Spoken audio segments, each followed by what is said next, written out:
Well, welcome back to the rebuild of the rear shock from the ZX9, and welcome back to Lockdown 2020. As you guys can see, I've already rebuilt this shock at a friend who needs it, and this is going to be shipped out as fast as possible because he wants to get his bike on the road again. In return, I'm going to get his old shock and rebuild that one. But saying how I've come to my own opinion that it's better for the disassembly plus the reassembly. There will be a disassembly part 1 and a reassembly part 2. And, well, let's get started. So, I've already removed the canister of the other shock. You just have to loosen up this banjo bolt over here.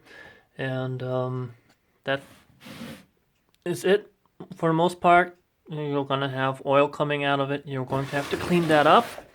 And yeah, over here you can see it's still open. I might put something around that in just a second. And yeah.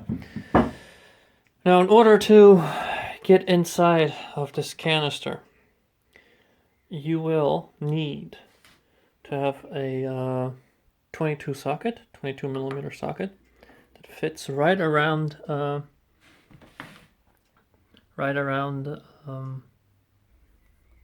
this lip, or I don't know what you want to call it, but you have something that fits right around that, and you can place the socket right over it.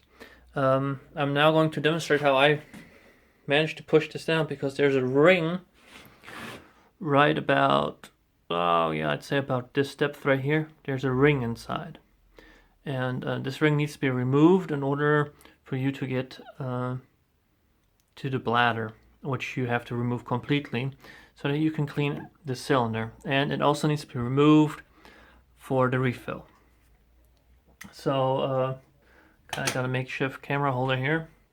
I hope it's gonna stay in focus.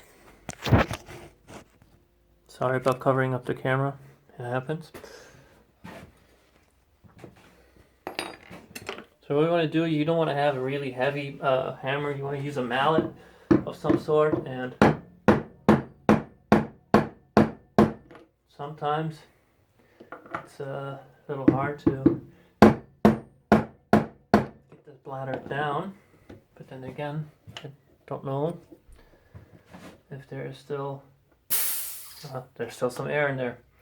So there we go, my first mistake. Check to remove the air, and then give it another go. Here we go. And the bladder is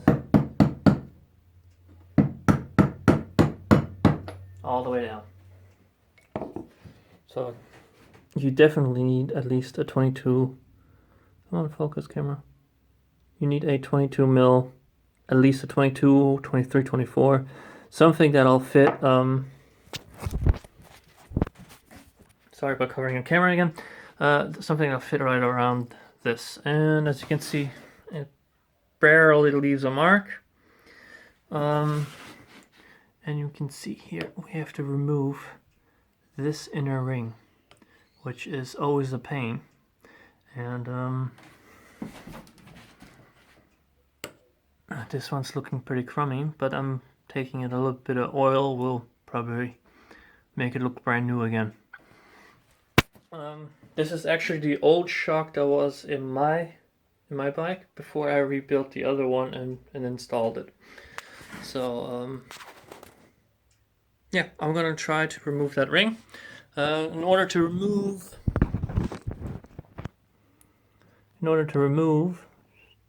come on, focus. In order to remove the ring, you will need a small flathead in order to get the ring out and down. So this is usually more advice, is quite nice to have of some sort, because I have to pry this ring out, and I think this one's pretty badly stuck. really crummy. Let's see if I can get in there.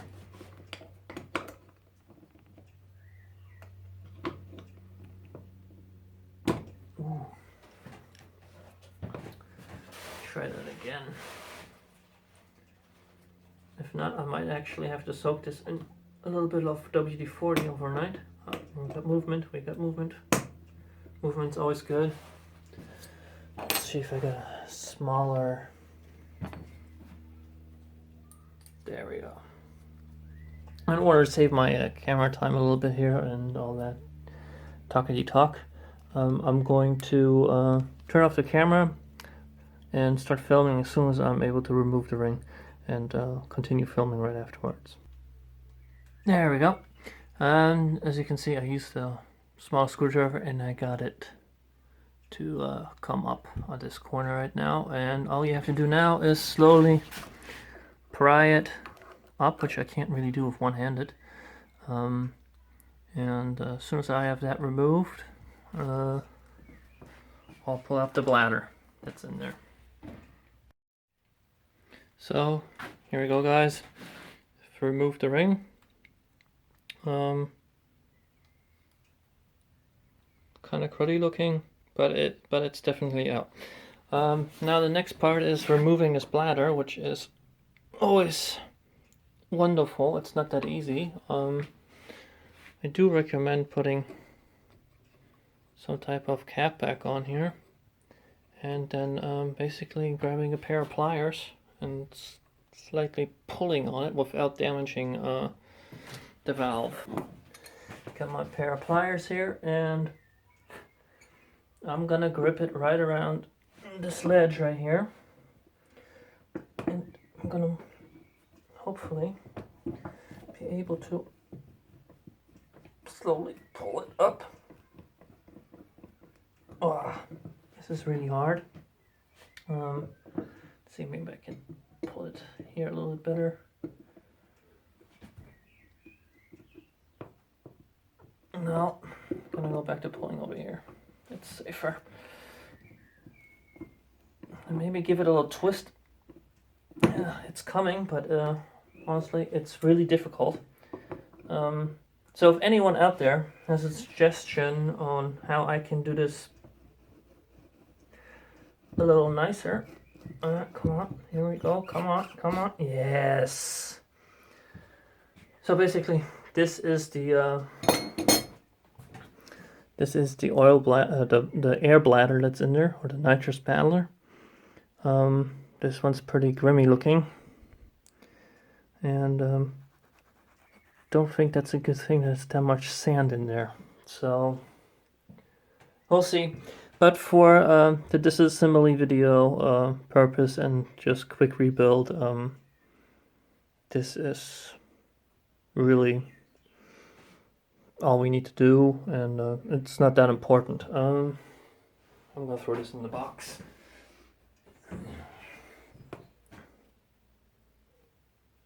Now that we have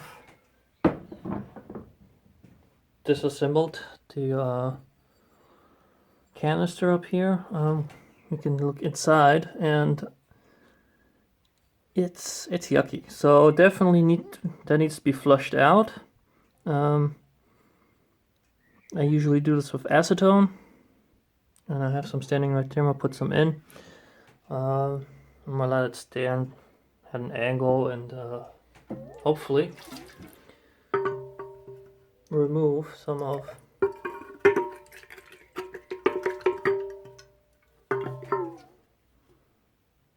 I'm just gonna let that soak in down there because it's grimy.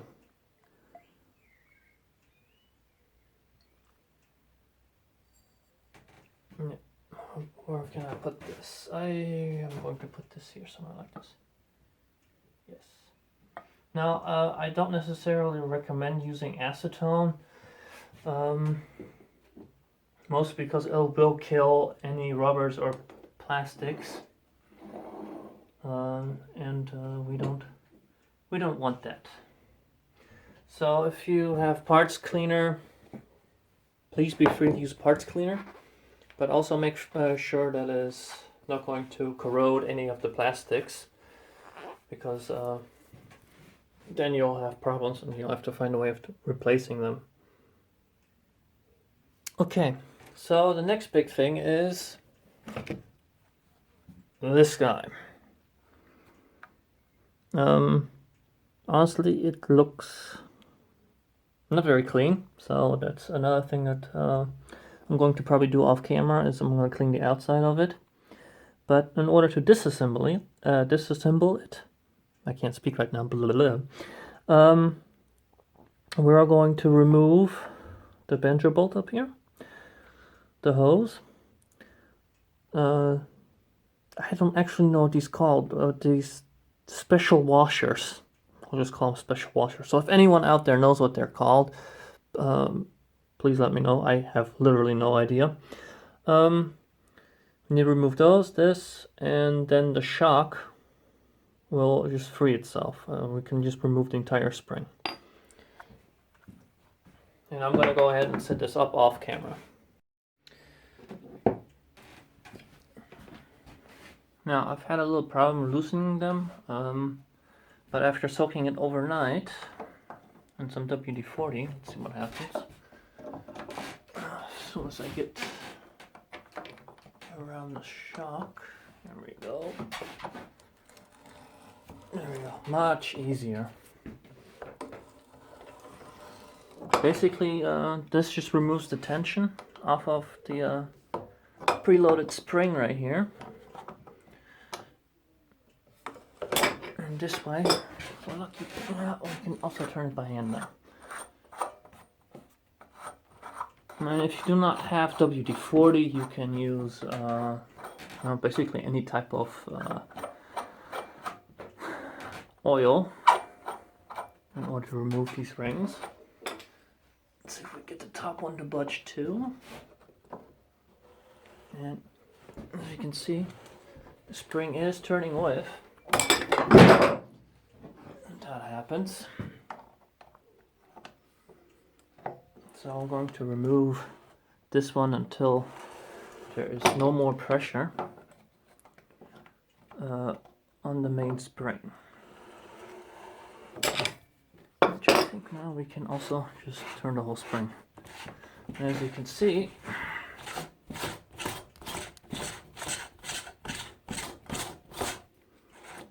there is now absolutely no more pressure on the spring. So the next step would be to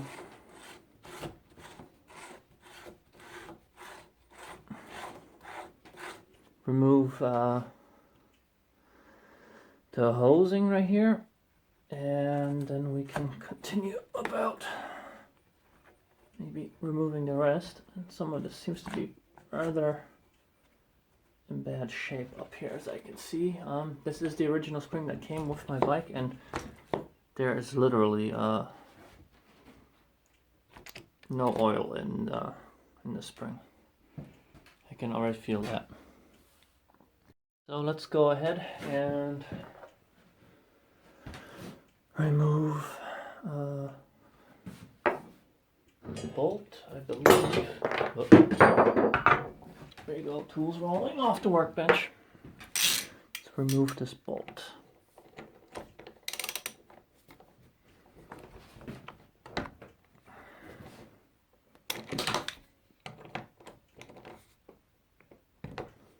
There we go.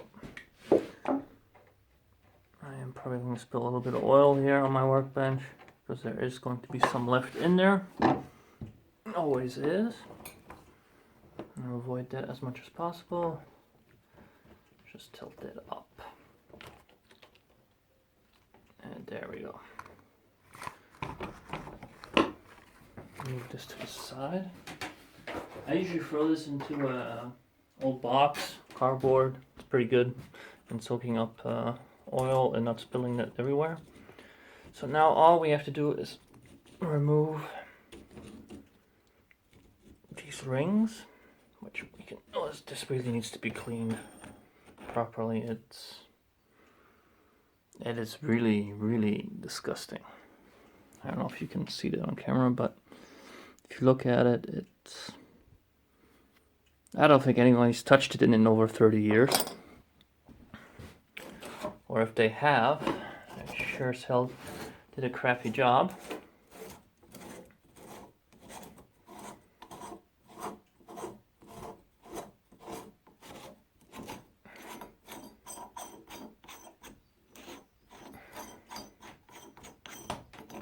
So there we go, here's the next ring.